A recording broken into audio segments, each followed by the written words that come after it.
কোন তুমি সুন্দৰ বালক অকলে অকলে নিৰ্জন অৰণ্যৰ মাজত কি কৰিছা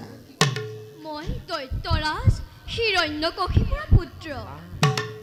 নাম মোৰ প্ৰহ্লাদ পিছে আপুনি কোন আপোনাৰ মুখৰ গীতবিলাক ইমান সুন্দৰ এই গীত গাবলৈ মোকো শিকাবনে বাছা প্ৰহ্লাদ গীত গাই ঘূৰি ফুৰে আমাৰ দৰে সন্যাসীবোৰে যাৰ খাবলৈ এমুঠি অন্ন নাই পিন্ধিবলৈ বস্ত্ৰ নাই তেনেলোকেহে বাছা প্ৰহ্লাদ এই দেশে বিদেশে হৰিগুণ গাই গাই ঘূৰি ফুৰে তাতে তুমি হৈছা ত্ৰিভুৱন বিজয় দৈত্যপতি হিৰণ্যকশিপুৰৰ পুত্ৰ আৰু ইমানবোৰ ৰাজকীয় সুখভোগৰ মাজত তোমাৰ আকৌ হৰিনামৰ আৱশ্যক কি হয় ৰজা ল'ৰা হলো বুলিয়ে হৰিনাম কীৰ্তন কৰিব নোৱাৰে বুলি আপোনাক কোনে ক'লে বাছা প্ৰহ্লাদ ৰজাৰ ল'ৰা হ'লেও হৰি গুণানুকীৰ্তন কৰিব পাৰে সঁচা কিন্তু বাছা প্ৰহ্লাদ সেই কথা তোমাৰ পিতাই মানি নলয় কাৰণ হৰি তোমাৰ পিতৃৰ চিৰশত্ৰু মোৰ পিতৃয়ে ঈশ্বৰক মহাশত্ৰু বুলি কিয় ভাবিছে তুমি ঠিকেই কৈছা সকলোকে সি একেজন ঈশ্বৰে সৰ্জন কৰিছে সঁচা বাছা প্ৰহ্লাদ তথাপিতো বাছা প্ৰহ্লাদ এই কথা তোমাৰ পিতাই মানি ল'বলৈ নিবিচাৰে অথচ তোমাৰ মুখত হৰিনাম শুনিলে একেবাৰে খঙত কোঠান্বিত হৈ পৰে তাৰ বাবে অলপ আপুনি চিন্তা নকৰিব এই কথা মই মোৰ পিতৃক কম তেওঁ নিশ্চয় বুজিব কাৰণ তেওঁ মোক বৰ মৰম কৰে ধন্য ধন্য তুমি হিৰণ্য তনয় বাছা প্ৰহ্লাদ নিশ্চয় শিকাম মই তোমাক হৰি শ্ৰৱণ কীৰ্তন বাৰু বাছা প্ৰহ্লাদ হৰিনাম শিকাৰ পূৰ্বে সৌ যে দেখিছা সৰোবৰৰ পাৰত গৈ একচিতে হৰি কৰ্ণকুস্মা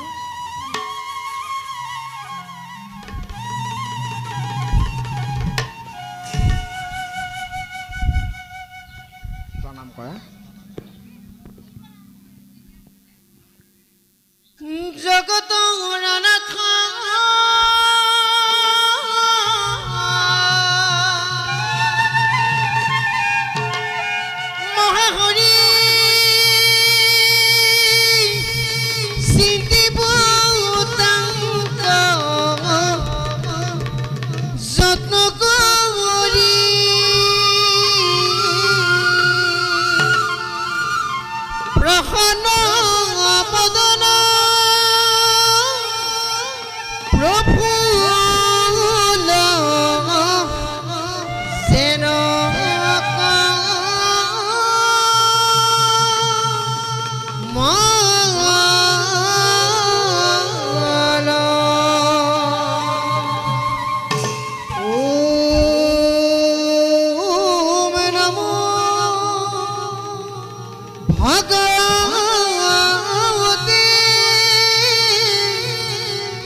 আপুনি বাৰু মোৰ আইক চিনি পায়নে এই কথাকো কিয় সুধিলা প্ৰহ্লাদ কাৰণ মই যেতিয়া মোৰ মাতৃৰ গৰ্ভত আছিলোঁ তেতিয়া আপোনাৰে মুখৰ শুৱ লাগিল আৰু এই বিনৰ জংকাৰ শুনিছিলোঁ বাছা প্ৰহ্লাদ মই দেশে বিদেশে ঘূৰি ফুৰা সন্যাসী ভকতহে হয়তো কেতিয়াবা শুনিবও পাৰা বাৰু সেই কথা বাদ দিয়া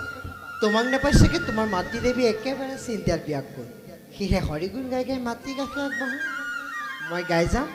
তুমি মোৰ লগে লগে গাবা এই শুনা মই কওঁ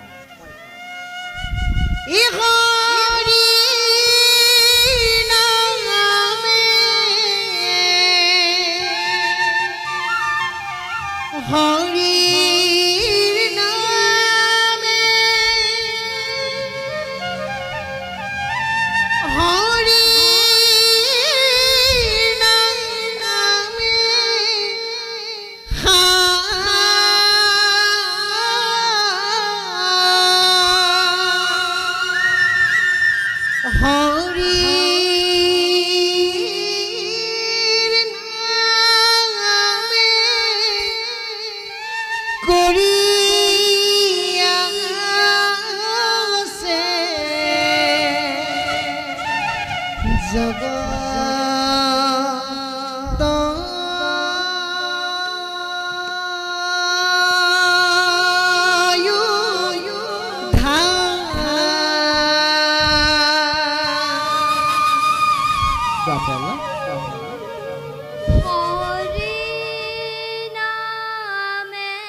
হৈছে প্ৰহ্লাদ